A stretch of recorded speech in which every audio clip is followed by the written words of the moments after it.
Jayden. I'm one of the partners and co-founders of an energy company called PL Energy.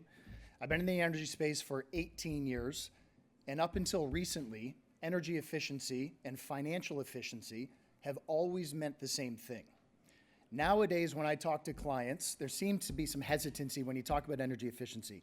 It's more of a burden than it is a benefit. It's the cost of increasing construction costs, it's weakening pro formas, and our returns. I don't have a lot of time, but I'm going to prove that it builds the best asset for developers and for the tenants.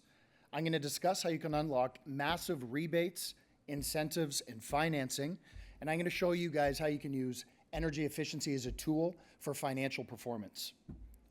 Oh yeah, fruit, I forgot about that, yeah. Quickly, let's talk about the why before we talk about the how. Simply put, you are building a better product for tenants.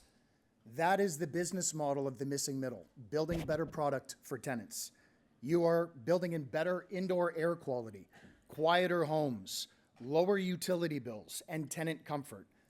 Better products yield better returns.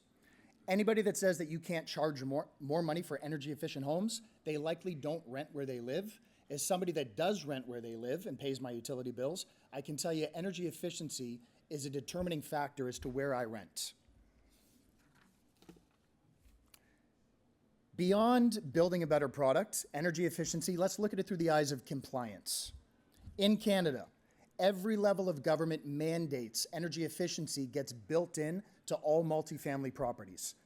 By 2030, we are nearing net zero ready as a compliance. For developers and architects in this room, it's a lot easier than that. You need a building permit.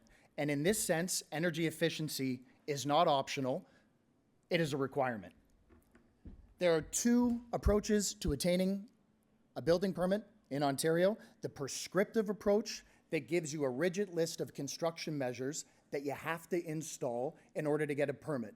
It's fast, it's easy, but it's not always the most cost effective. Or you have the performance pathway. It does require upfront engineering, but it unlocks flexibility in cost savings and construction measures. A clear example of this is the avoidance of drain water heat recovery systems, oversized HVAC systems, and expensive wall assemblies. The performance path is a way to ensure that every dollar that you spend on your development is actually worthwhile. It's a great example of achieving returns when you invest in energy upfront and unlock the savings when it comes time to actually put a shovel in the ground. I do want to point out, investing in energy design is a recoverable cost through rebates. For the developers, the lenders, and the brokers in this room, energy design and energy efficiency is about unlocking the financing.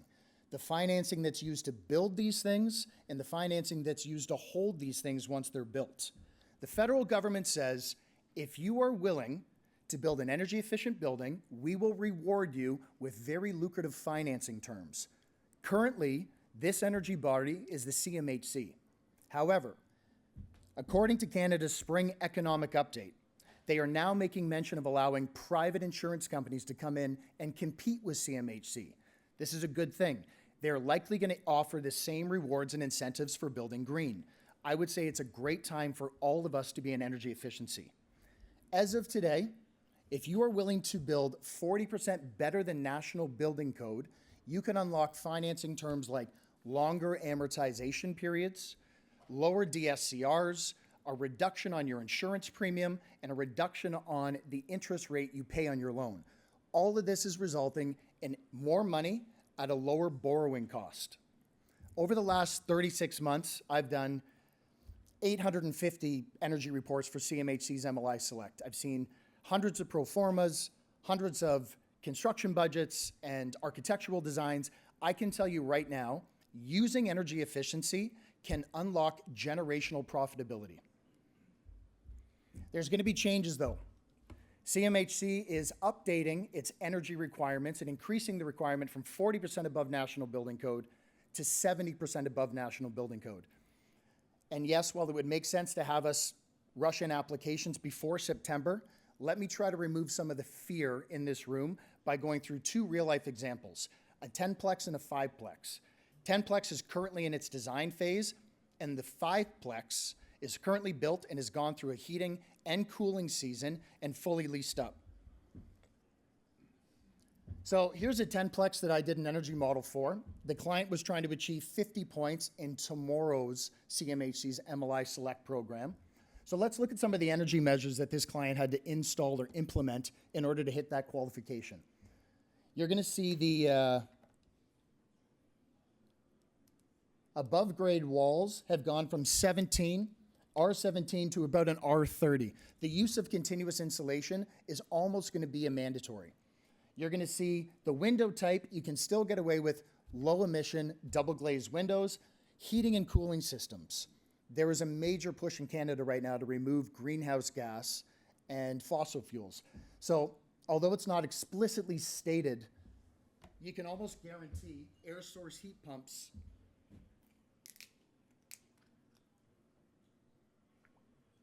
are going to be required. This client right here had a 10-plex, and they were able to achieve 50 points with these energy measures and some building automation systems and controls.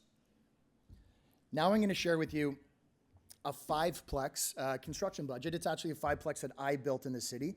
May be worth mentioning, although I have not built 100 of these things, I am on my 7th development, and I'm happy to share with you guys my pro formas, my construction budgets, and some of the energy measures that I had to implement to get 50 points in CMHC's MLI Select program.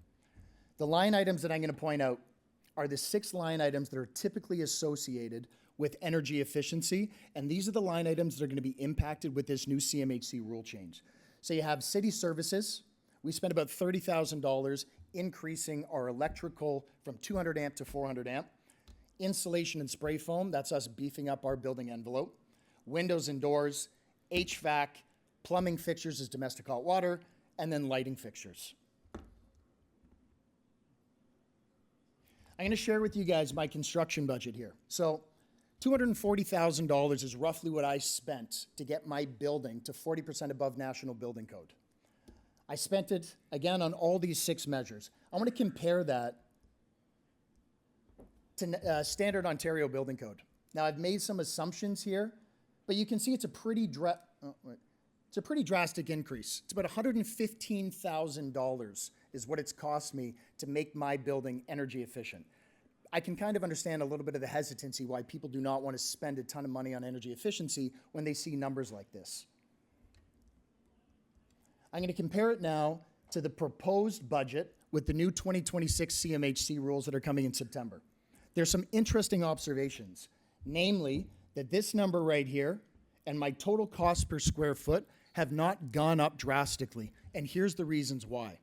The reasons why: I'm already paying to upgrade my electrical service to 400. I'm already building with continuous insulation that gives me an R30. And the reason is because I think that that builds the best product on the market. There's huge savings with not using air source heat pump, no doubt. Low wattage LED lighting, you're going to find everybody's already using LED lighting. Now, the big difference is right here. Where am I spending more money? I'm spending more money on domestic hot water tanks, and I'm spending more money on building automation systems and controls. When you look at this, I can see why people, again, are a little hesitant to adopt energy efficiency. $115,000 is a lot of money.